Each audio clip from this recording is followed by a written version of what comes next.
What have we got here?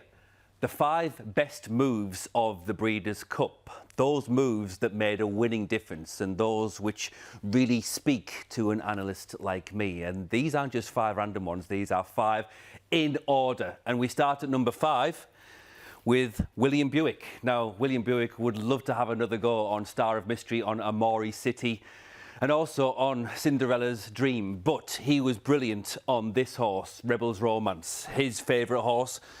And a horse on which he's so easy to handle, and you can put him anywhere in the race, but where you put him in a race is important.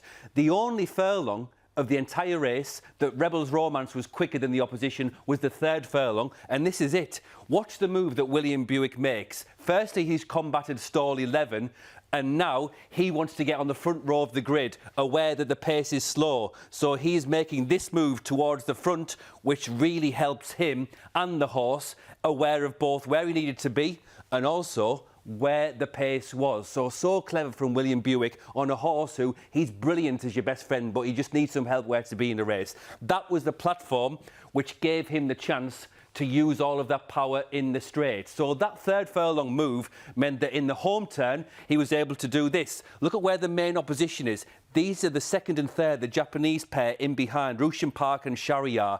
And look, critically, because of that early move, William Buick has got lengths on them. And then we talk about the horsepower underneath him. He's given him that platform and the position, and then he says to Rebel's Romance, over to you. And this is why this is such a good connection and relationship, because Rebel's Romance, he listens to that call and he answers that call, and that's the reason why he's won 7 Group 1s in 4 different countries, including 2 Breeders' Cup turfs. The first Breeders' Cup turf, he was partnered by James Doyle, but that time he was partnered brilliantly by William Buick. That's number 5 on the best moves of the Breeders' Cup. Number 4 is Flavien Prat, but not on Sierra Leone, the Classic. It's on Moira in the filly and mare turf. And rather like Buick and Rebel's Romance, it's the move mid-race which really helps. There's Moira, and interestingly, there is Cinderella's Dream right alongside each other. They are in that mid-pack next to each other. But Flavien Prat, again aware of the pace. This was the slowest run of all the turf races.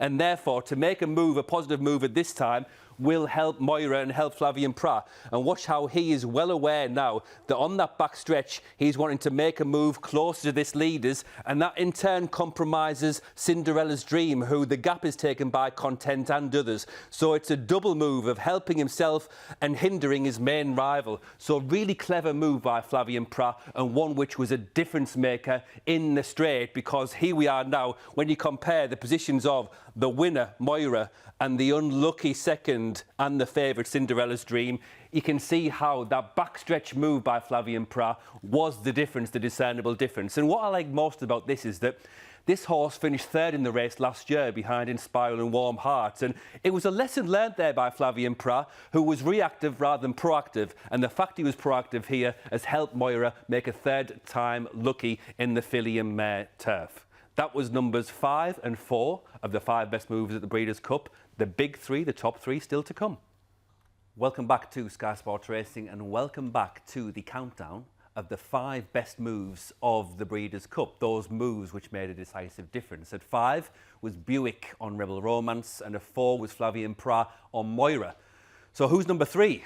Well, it's not a jockey, it's a trainer, because the move by Bob Baffert in the Juvenile was sensational in trying to control the race and compromise the others. Don't forget that the Juvenile was supposed to be a straight shootout between East Avenue and Chancellor McPatrick.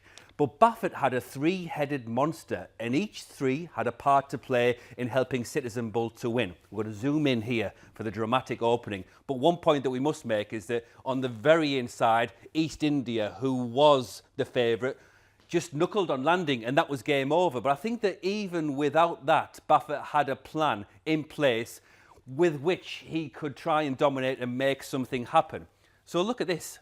This is great. We've got the Baffert 3 at the spearhead of the race, able to control things. Citizen Bull in front, gaming on the outside, and Getaway Car on the inside. And I think the Getaway Car was always going to be the one who try and play against East Avenue had it worked out that way. And Chancellor McPatrick is likewise compromised by the fact that now that Baffert and the team have got control of the race, they make it a steady pace and they make it stack up in behind. And the upshot is that Citizen Bull, who's in front in the first half of the race, is also in front in the critical home turn. And here goes. Look at that Baffert trio again now. First and second, always in those positions, Citizen Bull and Gaming.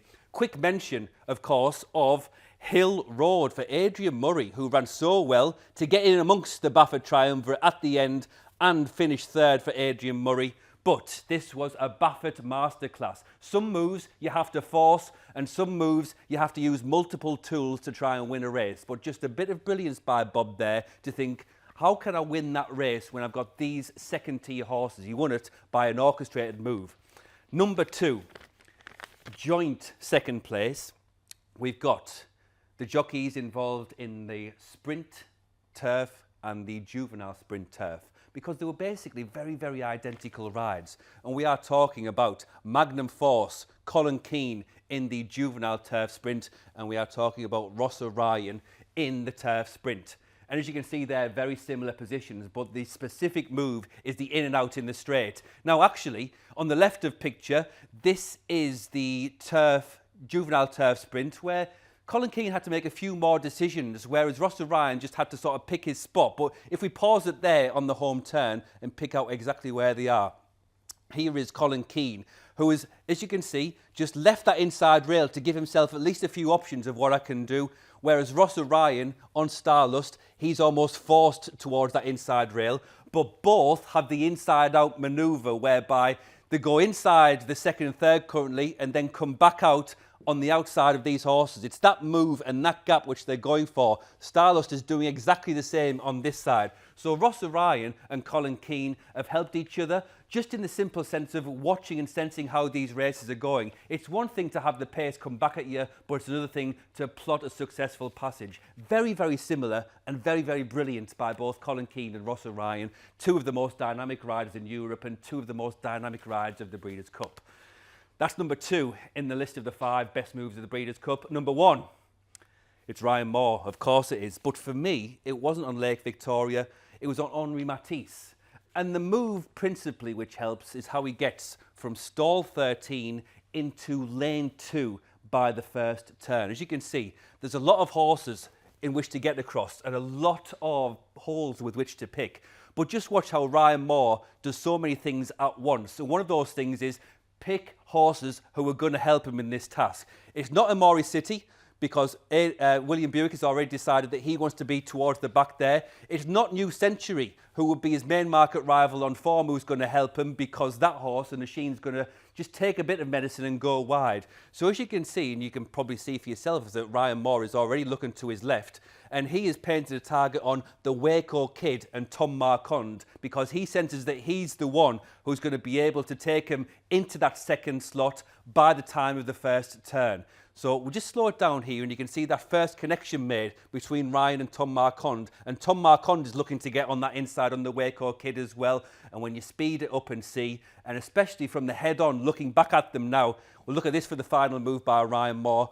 He wants to get in that second lane and there he is going for it, because the more ground you can save on these turns, the better your chance. So just to say, to get in that position, virtually on the rail from stall 13 by the time of the first turn, that was arguably the move of the Breeders' Cup for me. It's not just about that move though, because what Ryan Moore has done is managed the horse, the race and the opposition as well. And when he made the second move was critical. Let's just pause it by the time we get to the home turn, because now, as you can see, they've done their job for him. He has used the Waco Kid who's there and Amori City in the early part, and now he's picked a different target. He's hatched his carriage to a different train, and that train is New Century. And he's picked out New Century as the one who's going to help him in this critical third part of the race to draft around the outside and build up the momentum. So he's used other horses as well as compromising them along the way, and he's used the race and the awareness of everything he's got to get in this position. Now it becomes about his brilliance as a rider and the fact that he's on a horse who we've all seen Henri Matisse, especially in the Jean-Luc Lagardère, the National Stakes. He's not a horse who responds to the whip, but Ryan Moore does all this without any whip work. It's hands and heels that gets him to this point. It's more convincing and cajoling him to get to the front. So when you consider everything that was going on with that ride, the difficulty of the horse, the difficulty of the draw, the using of the horses along the way, and then the producing at the time, that for me was the best move of the Breeders' Cup by the best rider of the Breeders' Cup. 5 down to 1, and it was a sense of inevitability, wasn't there, that Ryan Moore would be number 1.